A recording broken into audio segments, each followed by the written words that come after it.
بسم اللہ الرحمن الرحیم. میں نہال احمد شیخ معاون معلم الہیرا اردو ہائی اسکول بھساور.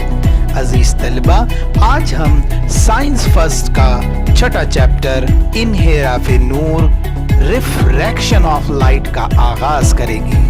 ذرا یاد کیجیے. آئیے چند سوالات کے جوابات حاصل کرتے ہیں. انعکاس نور سے کیا مراد ہے؟ عزیز طلبہ، ہم اس لکیر کو آئینہ تصور کرتے ہیں. نچلا حصہ جو پالش سے بنا ہوا ہوتا ہے اور سامنے والا حصہ شفاف ہوتا ہے. آئینے پر سب سے پہلے شعاع وقوع انسیڈنٹ رے پڑتی ہے.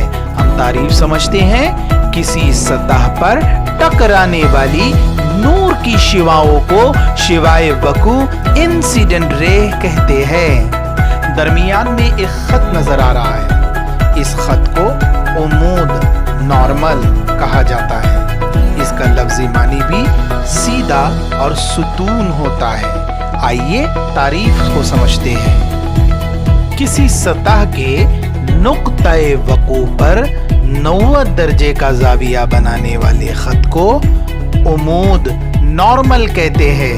آپ شکل میں دیکھ رہے ہیں شعاع وقوع کے بعد نارمل عمود جو ہے ایک زاویہ بنا رہا ہے جو 90 درجے کا زاویہ ہے.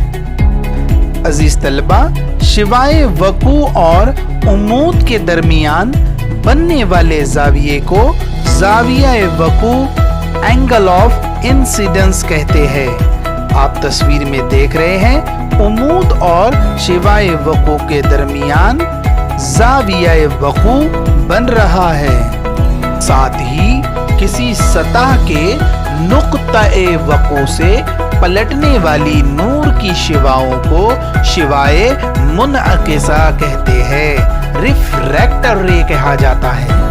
شعاع منعکس اور عمود کے درمیان بننے والے زاویے کو زاویہ انعکاس کہتے ہیں.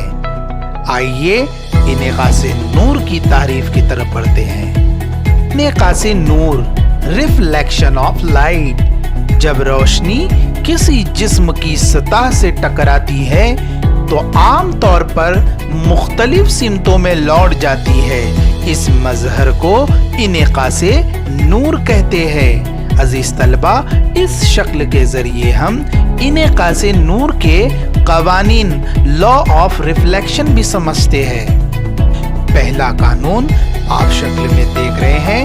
زاویہ وقوع اور زاویہ منعکسہ پیمائش کے لحاظ سے مساوی ہوتے ہیں. یہ لا آف ریفلیکشن کا پہلا قانون ہے. اسی طرح دوسرا قانون، شعاع وقوع اور شعاع منعکس یہ دونوں ایک عمود کی مخالف سمت میں ہوتی ہے. شعاع وقوع، شعاع منعکس اور نقطۂ وقوع ایک ہی مستوی یعنی ہموار سطح پر واقع ہوتے ہیں. عزیز طلبہ، ذرا دماغ پر زور دیجیے. کیا اس آئینے میں یا کسی شیشے کے مستطیل میں شعاع نور اسی رفتار سے سفر کرتی ہے جس رفتار سے ہوا میں سفر کرتی ہے؟ جی نہیں، شعاع نور مختلف واسطوں میں مختلف رفتار سے سفر کرتی ہے کیونکہ شعاع نور اور واسطے کے ذرات، جواہر، سالمات وغیرہ کے درمیان باہمی عمل ہوتا ہے.